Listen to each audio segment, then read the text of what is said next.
Today, I like to talk about piano technique.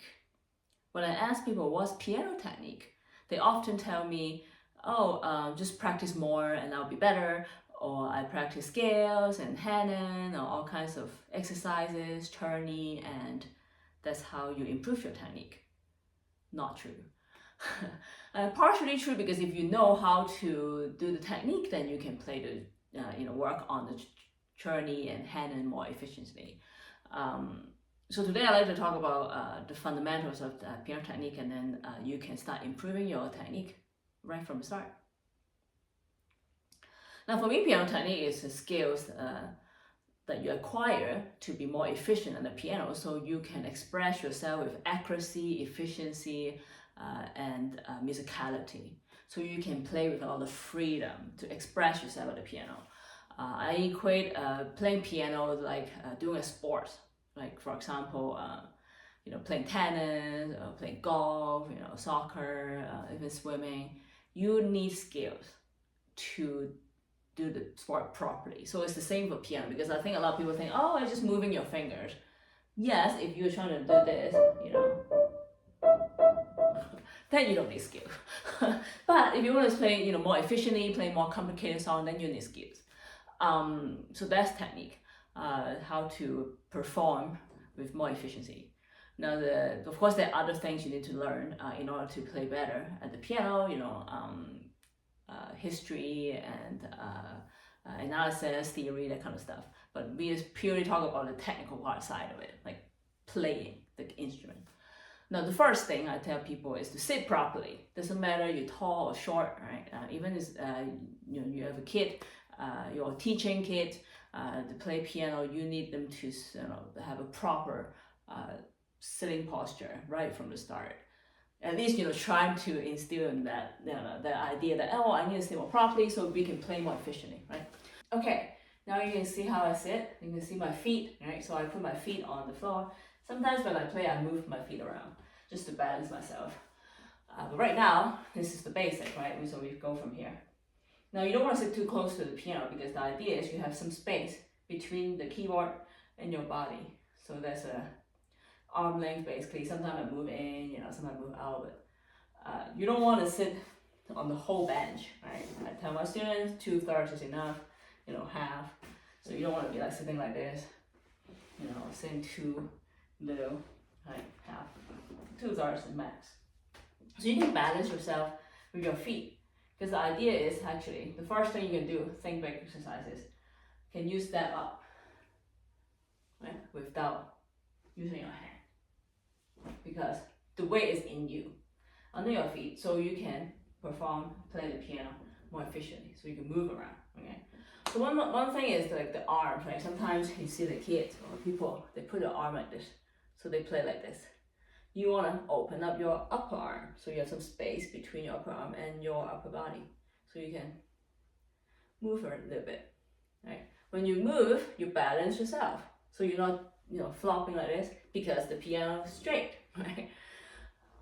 So you want to do this, like horizontal movement, kind of like you shimmy with your waist when you dance. Okay. Now so you can move, balance over here, balance over here, balance in the middle. Right. I never play like this. Right? Never my arm in front of me, always on the side. So your body's right in the middle of your arm. Okay. Now also the forearm, you don't want to be too high or too low. I personally sit a little bit lower, but right now, again, in general, you start with your forearm pretty much flat, parallel to the ground, like this. Okay. So you can, right, your wrist can bounce up and down a little bit like that. Now let's talk about the hands, because a lot of people talk about the hand position, the shape, and things like that. So I want to explain why we want to curl our fingers. Let's talk about hands. So a lot of teachers say, oh, curl the fingers, right? Why do we have to curl our fingers? What's the point of curling fingers? It's not just for the looks, apparently. First of all, the fingers, they don't do things on their own. Yes, they execute the notes, but they all connected here, right? With the palm muscle. So the palm is the ones controlling the fingers. So I see people do this, right? They pick the fingers up like that and then play. That's very inefficient because what you want to do is actually be as close to the keys as possible, right? So you will have more chance executing the notes more efficiently. So you want to have the fingertips right on top of the keys, right? As much as possible, right? Sometimes I still have to like pick it up or, but even before I play it, my fingertips is on top of the keys, right? So you can play that, right? You don't want to go, like pick it up and then because all these energy is wasted. Like you don't need to do any of these, right? It doesn't affect anything at all. So the reason we curl our fingers because then we can control them better with our palm muscle and also the weight transfer. We're going to talk about in the future. Right? The reason we sit properly because then we can shift our weight and it's easier for us to perform play some more complicated songs. So the fingers curl down. Right? Actually, it's very natural when you're not really doing anything. It's naturally curling down a bit. So, but it's like this, right? So you want to pick it up like that, and then put your hands here, and then you can play. Now we're using actually more of our upper arm. A lot of people feel tired after playing for a while, and then the first thing I ask them is, "I see your forearm." They're like, "Yeah, how do you know?" Well, because you're using a lot of forearm, so you are contracting the muscle, as usually there's only one side, so then they get really tired because they don't know how to do the rotation, they don't know how to do the weight transfer.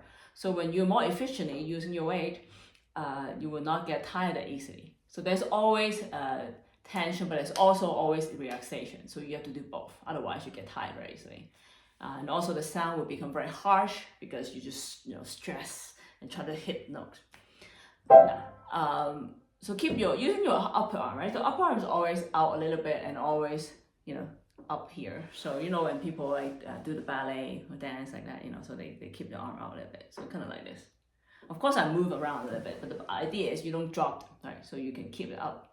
So you're using your upper arm muscle and your chest muscle, actually, your back muscle. So you're holding it up. So it's not like this.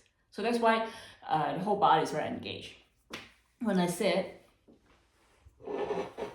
I sit up, so my back is straight. I'm not doing this. Sometimes I do this just because, I want to listen to something, soft, or, I'm expressing myself.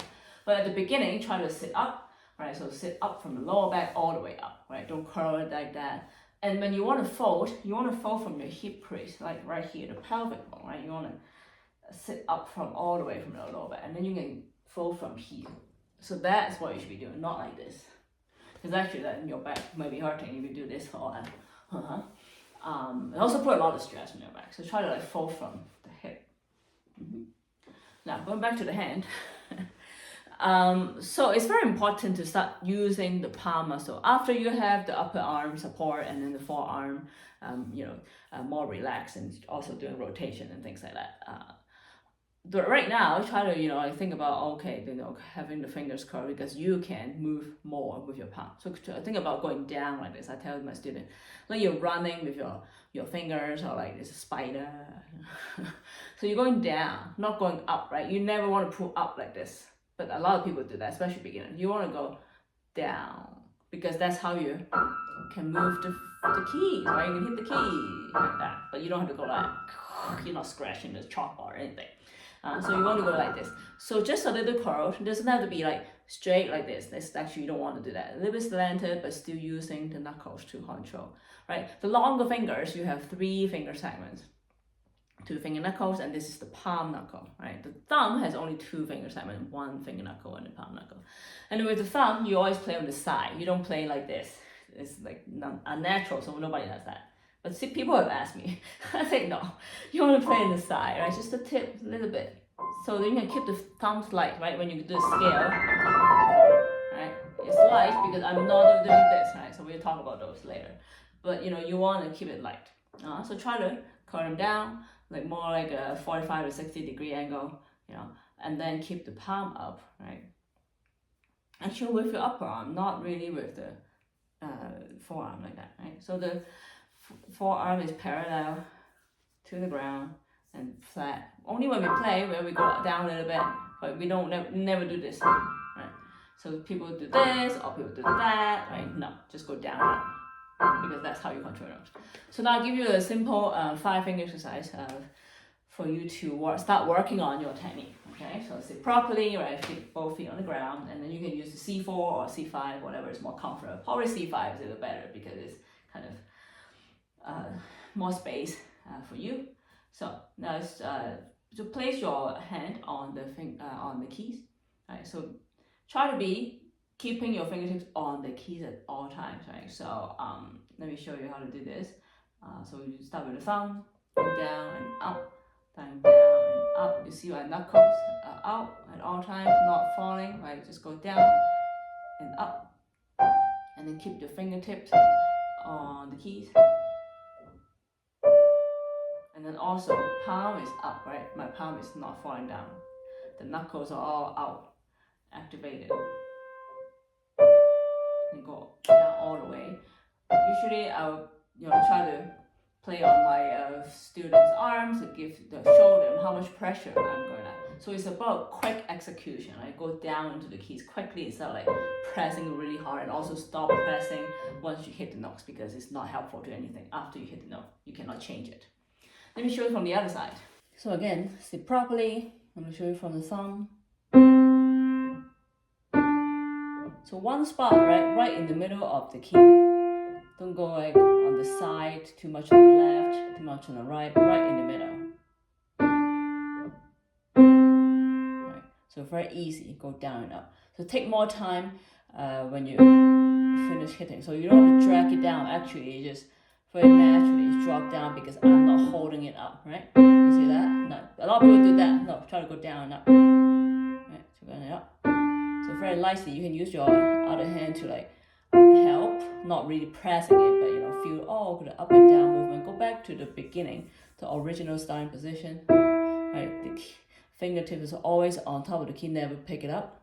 Because all you have to do is just wait for the keys to come up. Once you stop pressing it, it will come back up. Alright? That's it, and keep the palm up. So when I say the middle of the key is this, right? You want to be right in the middle, not on the side, not there, right? Not here, not there. Right now, because I have 5 fingers, right? So they have to, kind of adjust to each other accordingly. So these, because they're longer, so they kind of be like more in the middle, right? Usually I try to be like as close to the edge as possible, but right now because we have all 5 fingers at the same time, so they're more here, but still right in the middle of the key, not the side like that, because I've seen people do that. So try to be one spot, one spot, one spot. See that? Right in the middle. One spot, not moving up, moving down, just going down and up like that, right in the middle of the key, one in the key. That's it. So this is the first lesson in piano technique, the basics of all.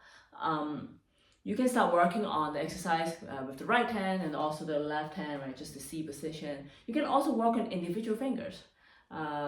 We have all those exercises in the technique book. So you can start with, let's say, hey, you want to work on a pinky. You can just work on a pinky. That's how I actually work on mine, because I start like activating my pinky, and then it never collapses again. Because I asked my teacher the question, like, hey, how do I keep it from collapsing? Because I was kind of like that, kind of weird, and then she didn't say anything. So I'm like, all right, I'll invent an exercise, and then never collapse again. So try that and see what you think. Until next time, it's Teresa Wong.